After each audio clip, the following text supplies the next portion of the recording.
دخوازم ویشته بپرسم محمد تا وان چاوا دید باجارکی چاوایه دالیه کشو هوای دجی بحث بکه بری هر تشتی پلین گرماین حال جموه چنده؟ سڵاو نالین ئەو کاتە و باش وەڵایە سا لەم کاتێکە قسەی تیاکەین تامیە بێەوە پلەی گەرما 24 پلەیە ئەو پلەی هەستی پێەکەی 28 پلەیە ینی هەوایەکی زۆر دڵڕفێن و سازگار و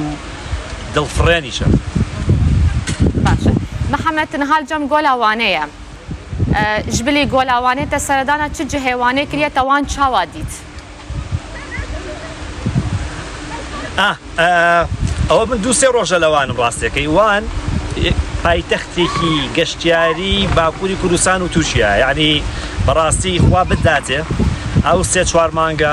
باشووری کوردستان بەجێ بێڵیت و بە ماڵ و مناڵ و بە کەس و کار و بە خاو خێزانەوە بێ بۆ ئێرە بۆچی لەبەرەوەی کەشوهەوایەکی زۆر زۆر گونجاوی شارەکە ئێجگار ئارامە اینجا نرخی خواردنە جلوبەرگە هاتوچۆیە زۆر زۆر کەمە یعنی کەسێک ئێستا لە شارەکانی دیکەی تووشیە ئەگەر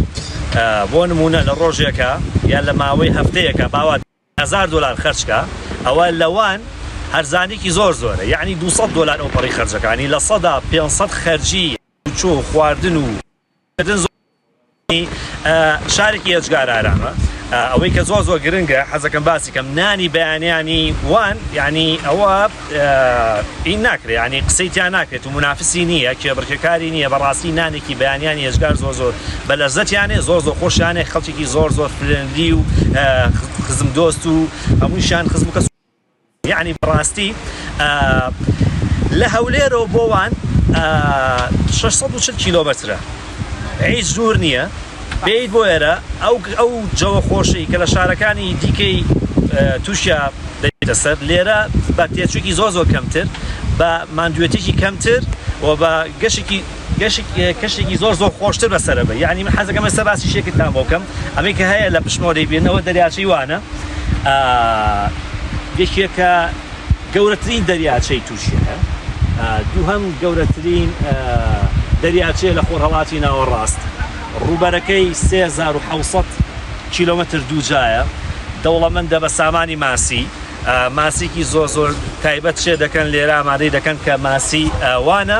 یعنی کەنار دەریایەکی زۆر زۆر خۆشی هەیە چیای سیپان و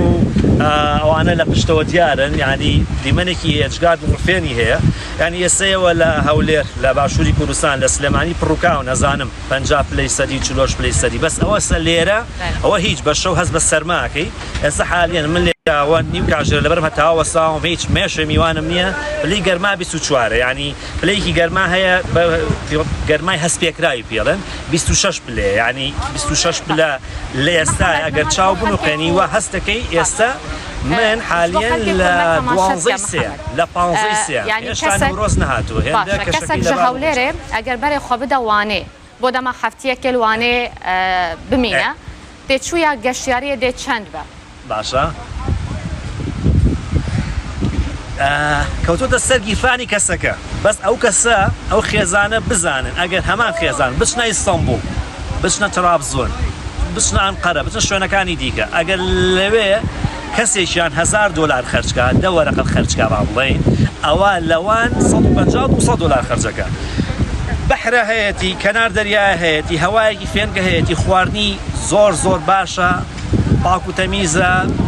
بەتام و بە لەزەتە هەیە ئەچیتە بازار شۆپینەکەی کاڵا و شتومەکە کڕی جلوبەرگە کڕی ئێجگار هەرزانە ئەو جلوبەرگەی کە لە مۆڵەکانی شارەکانی دیکەی تووشیا دەیکڕی لە باکووری کوردستان ئێجگار هەرزانە یعنی هەندێک جارەستەکەی کاشێرەکە بە هەڵا شتەکەیان نووسی ئەوەندە هەرزانە من ڕاوێژە دەم بە هەموو دۆستانم بە خزم و کەس و کارم ئەوانەی لە باشووری کوردستان تکایە گەشتان کرد وەرن بۆ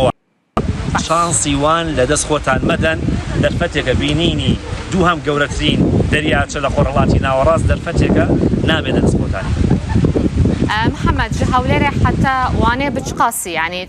تيچو چقاسه دچ حتى جهوليري بگهوانه وچاوا يعني دچ بريكا بجاهيه دچند باجارا را هون در باسمون لا هوليري وكهاتين بوان باوتومبيلاتين لا دروازي سرزيرو هاتوين 640 کیلۆمەترێکە ڕێگایەکی زۆر خۆشە لە دەواازە سنوورەکە ڕێز و احترام و کاراسانێکی زۆرەکرێت بۆ خەڵک دێن بە دیوی باکوورە ئەوە دێن بۆ تووشیا و زۆر ئاسانە هیچ کێشەیەک نییە لەوێشەوە بە دەشتەی بینی بانە گردە چیایەت تافگەیە ڕووباری سەوز و شین و ئاوی شیرین و سازگار بە ڕێگایەکی ئێجگار فراوان و زۆر جوان ئەوەی نەیبێ مەترسی ڕێگایە یعنی ئەبێت